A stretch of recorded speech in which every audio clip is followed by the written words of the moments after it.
Hello viewers, this is Campus File with Development Platform. It is a place where we celebrate achievements in campuses, promote your activities and unveil notable potentials in tertiary institutions across the globe. You are about to watch an exclusive interview with Dr. Chukwuemeka Nwajuba. He is the Minister of State for Education, and the school in focus today is the Institute of Management and Technology, IMT Enugu. I am Victor Emmanuel. We shall be back after this break. Don't go away. 27 years later, Ndoben Polytechnic stands so tall as a citadel of learning. Located in Garambuari Road, Abuja, this institution has distinguished itself as a hallmark for students' learning, with serene, peaceful environment, modern infrastructures, and focuses on vocational and technical education. Ndoben Polytechnic, as a premier private polytechnic, is rated the second best polytechnic in the country. This is why professionalism, dedication, and integrity is our watchword. The Ministry of Education runs with a mandate to formulate and coordinate a national policy on education, collect and collate data for purposes of educational planning and financing, prescribe and maintain uniform standard of education throughout the country, control and monitor the quality of education in the country, harmonize educational policies and procedures of all the states of the Federation through the instrumentality of the National Council on Education, NCE. Effect cooperation in educational matters on an international scale and develop curricula and syllabuses at the national level. The Ministry of Education has continually sought out better ways to improve the educational system in Nigeria.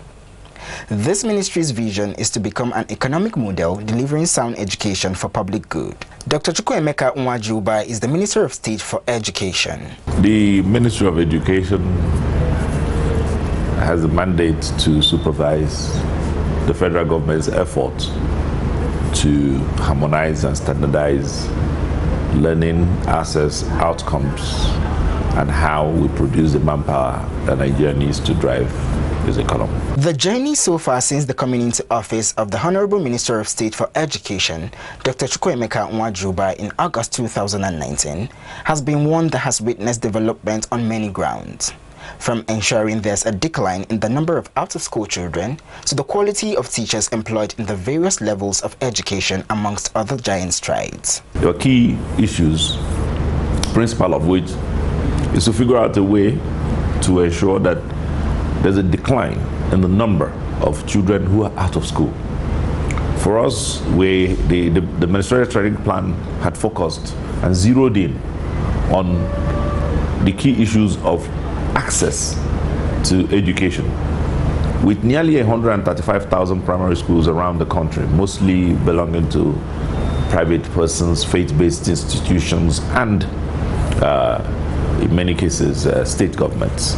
It's important to have them streamlined and to find out where these out-of-school children are and to be able to figure out a way to get them into school. So we now have a mix of programs: the Better Education Service Delivery Program, BESDA, Agile, the out-of-school drive, engagement with humanitarian services ministry, all sorts of engagements to close that gap, get as many children into school as possible. The next thing that the ministerial strategic plan also tries to address is the quality.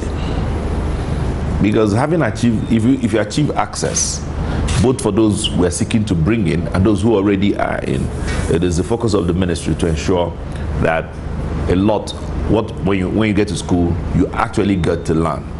And that is dependent on a few key items. Teacher quality. So in 2019, we had said by the end of 2019, no unregistered teacher will be teaching in any primary school.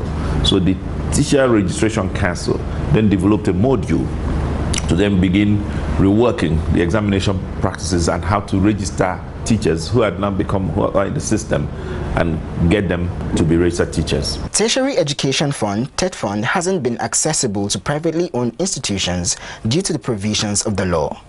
To address this, privately owned institutions would have to take it up to the National Assembly to have the law amended. Meanwhile, research grants are available for intellectuals who are interested in the field of research. The law, the Tertiary Education Trust Fund Law of 2011 is specific that it applies to public institutions, public tertiary institutions.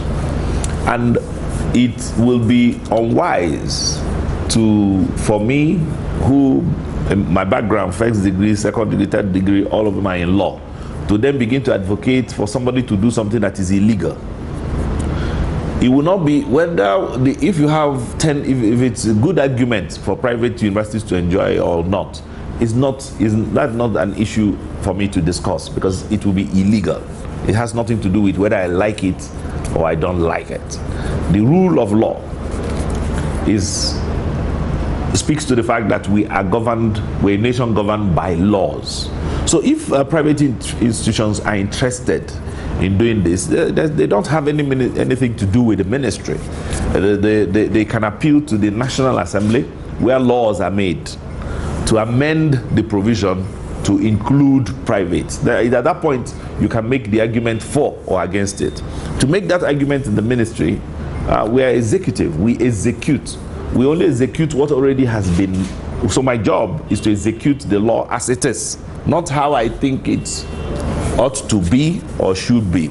So my opinion really about whether private institutions. However, there are already provisions in which the private universities also benefit in research. I'm sure you know the amount of money went to Ede, the private university in Ede, because of the sequencing of COVID. When the COVID research grant was available, it's available to all intellectuals. It is not restricted to public. But a private university, it doesn't matter what kind of, how well you mean, it's still a private enterprise, it's not a public enterprise, and it's not subject to governors or governments or the federal government's take on it. Strikes in the educational system of higher learning has always been a labor issue, and not exactly one that the ministry is involved with and can on its own power resolve. I've actually tried to insulate the ministry from what essentially is a labor issue. This is not we're not dealing with an academic matter. We're dealing with a labor dispute. And there's actually, for federal government, all unions, whether they be union of transport workers, union of farmers, union of anything, any unionized labor is actually in the purview of the Ministry of Labor and Employment, the way it's described in Nigeria.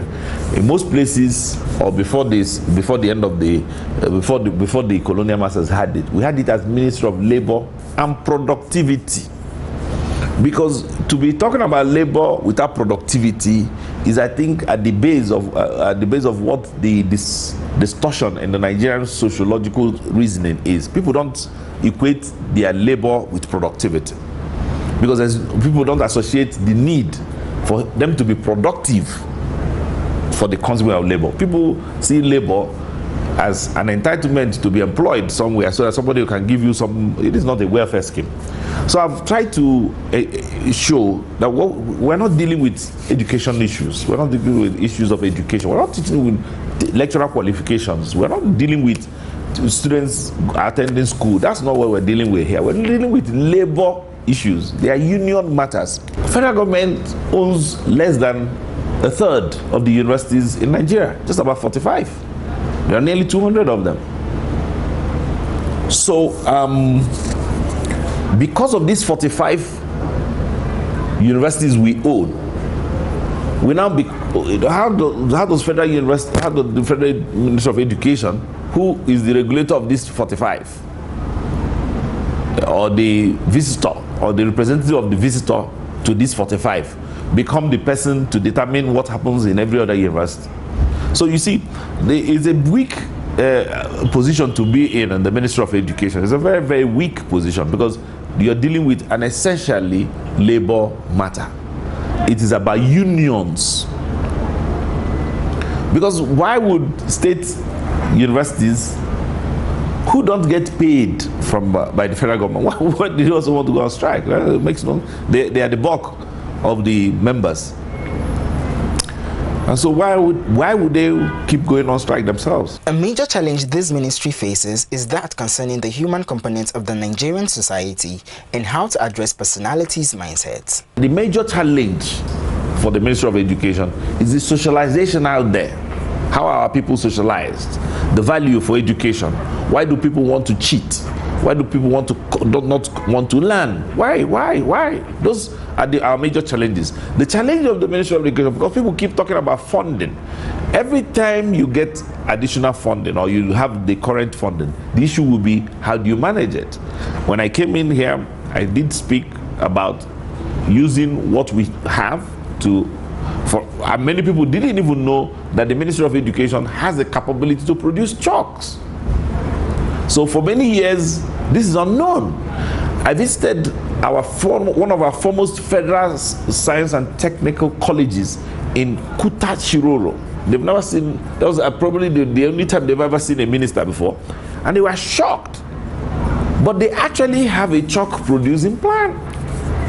And in order to order that everybody orders, and this is the difference between, this is probably what you would say is the difference between myself and many other people. I schooled in Nigeria 100%, first degree in Imo State University, second degree Unilag, PhD Unijos. So I'm a native, I'm a homegrown fowl. That's why, you can see me just going anywhere as if I'm a Maraba, a Maraba. Because this is my country, I love it. I just love it the way it is. It's our job to take it and, squeeze out whatever we can do. And that's my attitude to this. So I don't see a challenge where other people see the kind of challenge you're asking me about Ministry of Education. My only challenge is with Nigerian people. Because they are socialized into thinking that we cannot do it. I don't understand. Everything if we put, I'm not sure there is anything Nigerians put their mind to that they cannot do. The issue is how to get them to put their mind to it. So I guess that is our challenge. How do I get my teachers to show up at the schools where they are posted? How do I get the Federal Civil Service to hire for me the teachers I want? Don't hire for me because some people begged you for jobs. I want children to teach. I need female physics teachers to teach girls in Maiduguri. So why, if I request for Federal Civil Service to hire people for me, why do you want to hire me, this girl who read religious knowledge? No, I don't need her. So you see, and that mindset need to go. The Mining Cadastre Office has recently published list of defaulters in the daily newspapers to strengthen one of its principles, which is use it or lose it, which has given title holders time to remedy their default, failure of which their licenses will be revoked. The Institute of Management and Technology, IMT Enugu, came into existence under the then East Central State of Nigeria Edict No. 10 of 1973. Promulgated by the administrator of the East Central State. Prior to the establishment of this great institute, in existence were the College of Technology, which offered courses in engineering and laboratory technology, leading to the award of ordinary diploma. The Institute of Administration, which provided short-in service training of various grades, and the Cooperative College, which offered a certificate course in cooperative studies. Professor Augustine Nweze is the 16th substantive rector of this institution. IMT was founded in 1973, so we're already 49 years old. And by the grace of God, we already set up a very powerful committee to work towards IMT at 50, and that will be by May next year. So it used to be a college, and eventually it was transformed and given a name. Institute of Management and Technology, otherwise the College of Administration before, and then science combined. So it's 50 years, about 49 years old to be precise. Next year we'll be doing IMT at 50. So that is it. As the name suggests, it's an institute for management and technology. And when we talk about technology here, both engineering, estate management, all of them that has to do with skills. And then management, essentially management of businesses. You talk about accounting, you talk about business management, you talk about public administration, you talk about marketing, and the rest of them. So broadly speaking, divided into two. technology and management. Institute of Management and Technology Enugu is not left out of this progress as it aligns itself with the mantra of the Executive Secretary of the National Board for Technical Education, skills not degrees. The current Executive Secretary of NBT has been emphasizing on skills acquisition. Even last month, all the rectors, all the polytechnics went for a workshop. It was divided into two phases. The first phase was held in Abuja, the second phase was held in Lagos. And the directors, ICT directors, entrepreneurs, and the rest of them were taught on how to acquire skills and the importance of skills acquisitions. So that we'll be talking about this is an IMT brand in terms of what we're able to invent, in terms of what we're able to showcase. So that globally, I mean, at the national level, we're going to have skills competition so that we'll be able to identify those skills we can showcase. Here in IMT, we have invented, even if it's in quotes, we have invented a number of things, including automatic hand washing machine. We have this solar, our engineering team, they have been doing very well. But the energy in engineering school of engineering, they manufactured it in quotes because they're using solar and the rest of them. So we are going to do the skills competition at two levels. First of all, at the zonal levels, and secondly at the national level. The idea that MBT, working with Tech Fund, they want to now identify what we can now say this is coming from Nigeria by way of invention. IMT Enugu stands out as a renowned institution in Nigeria. It has distinguished itself as a great citadel of learning, which is evident in the quality of its lecturers and the latest MBTE's ranking, placing it at the 7th position. When we assumed office in 2016, IMT was ranked 29th nationwide. But as we speak today, IMT is the second best after the Polytechnic Ibadan. We're talking about the state-owned polytechnics. But if you're talking about all the polytechnics in the country, IMT is ranked 7th. That was as at last year. I'm very, very certain if NBT comes for another ranking this year, IMT will have improved. So having watched how IMT moved from the 29th position to the 7th position at the national level, all the polytechnics in the country, and then the 2nd position of all the state-owned polytechnics, they said that means there's something in IMT. And besides, if we talk about age, IMT is about the oldest. In fact, it ranks pari-passu maybe with Yabatech and CAD Poly. We are used to have only 3 major polytechnics. So IMT is in the first generation of polytechnics. So if you come to all the polytechnics in the southeast, IMT is the oldest. In fact, I will make bold to say that we mentored naked because the registrar will borrow their own staff to them, kind of loan. And if all the politics around, if you talk about number, we are still mentoring them, even local. So all of them, one way or the other, most of the staff there, they have who pass through IMT. They like transforming or transferring technology, now transferring ideas. In terms of security and curbing every act of cultism, abuse and violence, IMT has enjoyed a peaceful atmosphere with no hitch of any sort, hence fostering academic learning and achievements. Enugu State has been ranked the most peaceful state in the country. So if Enugu State is the most peaceful, because here in Enugu State we normally say Enugu State is the house of God. So if Enugu State is the most peaceful state, what it means is that that peace in the entire Enugu State has also permeated down to all the fabrics of Enugu State, of course, including IMT. So if you come to IMT here, there is peace, there is peace, and there is peace. And when I assumed office in 2016, I told them there are 2 things I abhor. Number 1, anything about cultism, I will never tolerate it. And then number 2, anything about sexual harassment, I will never tolerate it. And I said it in open. And then I knew that for the first incident we were to have, they were all handed over to the police.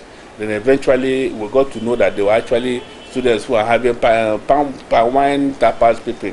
This association, we thought they were cult members. Well, eventually when they were rounded up and detained the police, it was proved that they were this palm wine association, and they were allowed to go. So since no incident like that, so I am very, very peaceful. This institution runs an open door policy to its staff and students, listening, taking notes, and working to improve students' complaints. At the top of its priority is the welfare of staff and students. In the management, there's what we call transparency and then accountability. When you are transparent and then when you are accountable, people will know. For example, I run open door policy. You'll be surprised to see that students can come, walk into my office, once the security people clear them, they come and lay their complaints. If it's something that falls within my schedule, I'll handle it. Otherwise, I'll refer to my deputy or to the director of students affairs. Although most of the time, I encourage them for the students, go to the director of students affairs. If he cannot handle your problem, that is the time you now come to me. Otherwise, my own open door policy. Even for staff, I don't have any particular day for seeing staff. You can start and see me any time of the day, 24/7, provided I'm in the office. Because this office does not belong to me as a person, it belongs to IMT. And for the students, remove the students, there will be no rector. So whatever thing we're doing in the interest of the students. That's why I don't joke with the students at all. The students' welfare and the rest of them. When we came on board 2016, there was this backlog of those who have not gone for NYST mobilization. I said no. In my days at IMT Enugu campus, I finished my exam in June. By August 1, I was already in the camp, youth service camp. So why should somebody complete the exam and wait for 1 year or more before going for youth service? It is wrong. Waste of manpower. And then I set up a committee. And then we were able to clear all the backlogs. So as we move forward, as we are moving forward, going forward, we don't have any backlog. In fact, those that graduated last year, they're already on camp for the NYSC. And that's the way we run. And then the students now haven't known that management is also thinking about them, their welfare. They have no need for being cantankerous. So they're very calm. And of course, for the staff, we don't joke for staff welfare. We don't joke with it. That's why, as much as possible, we try to pay salaries within the month or 1 week into the new month. We pay. Because the state government has judiciously been releasing subventions to us. And once the subvention is released, we find the way of augmenting it and then pay. In maintaining a cordial relationship with its publics, the public relations officer of this institution is faced with the challenge of managing their attitudes and reactions to bring about a mutual understanding. Barrister Mark Eze is the public relations officer of this institution. One thing that is difficult in life is managing people and managing their attitude, managing their actions and inactions, managing their reactions. And at the center stage of PR is the issue of relationship. We are always looking at what will people say about us. What would they, assuming they are given the opportunity to rate you, how would they rate you? And you need to be proactive in doing this so that you don't wait for a negative report before you now react. And that's why at every point in time, one of the things we ensure we do is that there is mutual understanding between us and our respective publics. And of course, if you are working in an institution where you have students, different categories of people from different background with different orientation and different culture, you don't expect everybody to behave alike. And dealing with each individual on his own bias, you need to really work hard. One of the theories that is known to us as communicators is the individual differences theory. And that theory has actually exposed me. That's why many times when people react and when people behave and when people act, you don't just take decision. You need to watch where they're coming from. Because that theory will tell you that, no two individuals are the same. Even twins that are born with the same umbilical cord, you discover that they don't react the same way, they don't behave the same way. And no individual is the same all the time. There is this moment of madness. Psychology will say, if an average human being has 5 minutes of madness every day. So each time there is this reaction, you wait and take time to be able to assess the situation proper before you now pass your judgment. The Institute of Management and Technology Enugu is a citadel of learning that not only builds its students academically, but also in their morals and character. We are seeing tremendous changes in the school. Like the IMT Medical Center is functioning well, our library is functioning well, and there are other new offices and structures that are on ground. IMT is an institute that gives us a knowledge of knowing your lecturer. Like there's a program we once did, my lecturer, my paddy. where you see your lecturer like your father and you have a good rapport, they are accessible and they give the knowledge they are supposed to give to us. IMT has been a wonderful school. It's one of the best, honestly speaking. Though it's a polytechnic, but there are some certain things people don't understand. And we need to correct this impression that polytechnic, you know, many people, they see polytechnic as second class. You get it? So, but at me looking at it, if you go into it deeply, you know that polytechnic like IMT has been one of the best. IMT has produced a lot of people in the society. And some people, once they get admission into polytechnic, they always after the name polytechnic, but you don't know the content inside. So I can say that my school, I'm proud of being an IMT product. That was an exclusive interview with the Minister of State for Education, Dr. Chukwuemeka Nwajuba, and the school in focus was IMT Enugu. This is where we call it a wrap on the show today. Your school can also participate in this experience by taking notes of the contact on your screen. You can also invite us for your professional media coverage, trainings and ceremonies. Please don't forget to subscribe, follow and like us on all our social media handles. Till we come your way again next week, same time, same station. I remain Victor Emmanuel.